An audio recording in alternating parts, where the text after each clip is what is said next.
Notre carnet de politique américaine pour faire le bilan d'une grosse semaine aux États-Unis avec l'expert en politique américaine Raphaël Jacob et le correspondant de Radio-Canada à Washington, Frédéric Arnould. Bonsoir à vous deux. Bonsoir, Julie. Mais évidemment, ce qui a marqué la semaine, c'est de voir un président de Chambre qui est destitué et que l'initiative part de sa propre équipe. Il faut dire quand même, Raphaël, je vais commencer avec vous, ça provenait de l'aile radicale, à tel point, parfois, on regarde le Parti républicain puis on a l'impression que c'est deux partis. Ce sont plusieurs partis complètement déchirés présentement et c'est une suite, je vous dirais, logique et malsaine pour ce parti-là lorsqu'on regarde une ligne de temps qui est moindrement plus longue. L'ironie, peut-être, si la semaine prochaine, il n'y a aucune garantie, là, mais si la Chambre devait élire comme nouveau président un certain Jim Jordan, qui est un élu de l'Ohio, où ça serait profondément ironique, c'est que M. Jordan, il y a moins d'une décennie, était un des membres, et on le voit présentement à l'écran, était un des membres qui avait contribué à éjecter le président de l'époque. C'était pas, je dirais, un vote qu'on avait eu comme cette semaine, mais il y avait eu tellement de pression de l'aile plus à droite, de l'aile plus populiste, que John Boehner, qui à ce moment-là était le président de la Chambre, avait senti le besoin de démissionner. Et là, le caucus de 2023 se tournerait peut-être vers ce type-là, qui était une sorte d'insurgé et qui, là, serait l'espèce d'option, si on veut, de rechange pour unir ou essayer d'unir un parti, encore une fois, qui est complètement fracturé. J'ajoute aussi rapidement, imaginez la dose, la quantité de bisbilles qu'il y a présentement dans un contexte où c'est pas simplement l'aile plus à droite, plus radicale, plus populiste qui a eu la peau, d'un point de vue, là, évidemment, figuré de M. McCarthy cette semaine.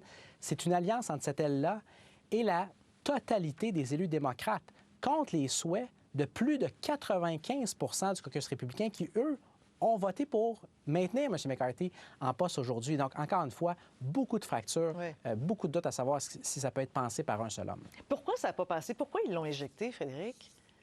Bien, en fait, M. McCarthy était vraiment l'architecte de son propre malheur. Il y avait un petit côté maso quand même, parce que c'est quelqu'un qui a courtisé justement cette frange de l'extrême droite en disant, bien, écoutez, si jamais vous n'aimez pas ce que je fais, bien, vous aurez toujours l'occasion d'appuyer sur le fameux bouton éjectable. Et ce qui est arrivé, dans le fond, à peu près 9 mois après sa nomination, après 15 tours de scrutin, finalement, il se retrouve dans cette position-là. Alors, c'est sûr que là, quand il s'est fait éjecter, il a reconnu que, ben là, c'est comment on est capable de gouverner si on a 95% des gens qui sont en faveur de vous, mais qu'il y en a 8 qui viennent, dans le fond, décider le contraire. Mais oui, mais c'est lui-même qui a choisi cette formule-là. Donc, à un moment donné, il récolte un peu ce qu'il a semé. Et c'est vrai que, bon, M. Jordan est le favori de Donald Trump dans cette course-là pour l'obtention du poste de président de la Chambre. Mais c'est bien beau d'être le candidat républicain, mais après, il faut se faire élire. Il faut quand même 218 votes. Et là-dessus, rien n'est moins sûr qu'il pourra les avoir, en tout cas, certainement pas à un premier tour éventuel. Bon, concernant M. McCarthy, avant qu'on entre en ondes, il y avait une information sur CNN qui parlait de son éventuelle démission. Il semble qu'il y ait nié, là. Alors, ça bouge beaucoup, là, Raphaël. Ça bouge beaucoup. Et c'est sûr que, typiquement, lorsqu'un président quitte ses fonctions à titre de président de la Chambre, normalement, soit il ne brigue pas un deuxième mandat ou, dans certains cas, même, il démissionne avant la fin même de son mandat. Nancy Pelosi est une exception, je vous dirais, vraiment digne de mention du côté démocrate, perdu son poste de président de la Chambre, n'est plus leader du caucus et non seulement elle est encore en poste, mais a annoncé qu'elle allait se représenter. M. McCarthy semble souffler dans le même sens, là, aurait nié en bloc qu'il voulait quitter ses fonctions de représentant, se représenterait potentiellement à nouveau en 2024. Voici où ça peut être potentiellement important, ne serait-ce que dans le court terme, Julie, c'est que la majorité républicaine, justement, elle est si courte. Oui. Elle est tellement courte à la Chambre que si on a ne serait-ce qu'un membre qui démissionne, tant et aussi longtemps qu'il n'y a pas d'élection spéciale et pas d'élection partielle pour combler ce siège-là, bien, la majorité devient encore plus courte et peu importe qui accède à la présidence de la Chambre a un travail encore plus difficile devant lui. Bon. Alors, on verra la suite. Est-ce qu'il démissionne, il ne démissionne pas? Pour l'instant, il nie cette information. Là, parlons de la succession. Vous avez parlé de Jim Jordan. Il y en a un deuxième aussi là, qui se présente. Mais la rumeur la plus hallucinante, je dirais, c'est que Donald Trump lui-même peut s'occuper de cette fonction-là. Lui-même en a parlé. Il a été, vous savez, les plus droites de la droite. Là, on dit, oh mon Dieu, quelle merveilleuse idée. On aurait une chambre MAGA, c'est formidable. Frédéric, est-ce que c'est possible? Mais tout est possible. D'abord parce que un président de la Chambre n'est pas obligatoirement, il ne doit pas obligatoirement être un élu de la Chambre. Alors, c'est vrai que historiquement, ça a toujours été des présidents qui ont été élus par la Chambre, mais il n'y a rien qui justifie dans la Constitution américaine qu'effectivement, la personne doit absolument faire partie du Congrès. Donc, c'est une espèce d'options qu'il a laissé un peu flotter dans les airs en disant qu'il y a beaucoup de monde qui m'ont appelé. Bon, on connaît un petit peu c'est son la discours, tendance tout le à monde m'aime, tout le l'enflure. monde m'appelle, là, voilà. Exactement. Sauf que oui, là, il se proposait peut-être même d'être un espèce de président temporaire, le temps que justement les républicains se mettent d'accord sur un candidat et qu'ensuite ce candidat soit potentiellement élu. Écoutez, M. Trump aime faire parler de lui. On ne voit pas en quoi ça diffère, cette histoire. C'est du Trump, ce serait possible, mais imaginez un petit peu les débats, que ce soit sur la paralysie gouvernementale, sur le relèvement du plafond de la dette. Je veux dire, on atteindrait mais il des reste sommets candidat à la incroyables. présidentielle. C'est tout ça. Enfin, c'est pour ça que je dis que c'est complètement hallucinant. Raphaël, vous entendre là-dessus. Est-ce que la Constitution permet quelque chose comme ça? Comme Frédéric l'a mentionné il y a un instant, la Constitution est très floue, donc elle ne l'interdit pas. Donc on présume qu'elle pourrait le permettre, même si, encore une fois, ça n'a jamais vraiment été testé. En fait, ça a été testé dans la mesure où, au tout début de l'année, lorsque M. McCarthy, justement, avait eu besoin de 15 tours là, pour accéder à la présidence de la Chambre, Matt Gaetz, le représentant de la Floride, qui a été l'instigateur, je dirais, en chef du départ de M. McCarthy, avait placé le nom de M. Trump en nomination. Et M. Trump avait reçu un grand total d'un vote à la Chambre, c'était celui de M. Gaetz. Et sur le coup, de ce qu'on en comprend, en coulisses, Donald Trump semblait être potentiellement intéressé. Et là, je parle de janvier de cette année, dans l'obtention du poste, mais après avoir vu qu'il avait aussi peu d'appui que ça parmi les élus, il trouvait ça plus embarrassant qu'autre chose. Il aurait lui-même demandé qu'on retire son nom de la course. Est-ce que c'est ça qui va se produire cette fois-ci? On verra. Mais de ce qu'on en comprend, là aussi, il y a un autre élu, au moins un autre élu républicain qui voudrait choisir M. Trump. Donc, c'est à suivre. Mais n'oublions pas aussi qu'il y a des accusations contre lui. Alors là, il y a des experts qui ne s'entendent pas là-dessus, qui disent sur le plan constitutionnel, avoir des accusations, ça ne permettrait pas d'avoir sa candidature comme président de la Chambre. Enfin, c'est bien compliqué, les interprétations de la Constitution aux États-Unis, on le sait. Par contre, là, il y a une autre histoire qui est sortie, et ça aussi, ça soulève toutes sortes de questions. L'affaire des sous-marins nucléaires. Frédéric, c'est quoi cette histoire-là avec Donald Trump? C'est une histoire qui est sortie chez ABC News et New York Times. Dans le fond, c'est peu de temps après avoir quitté justement ses fonctions de président. Donc, il recevait notamment un milliardaire australien qui est membre d'ailleurs du club de Mar-a-Lago en Floride. Et il a commencé à échanger avec lui sur des informations confidentielles concernant les sous-marins nucléaires américains. Donc, on parle vraiment de choses qui sont assez confidentielles. Mais c'est sensible, là, c'est sûr. C'est très sensible, c'est très délicat.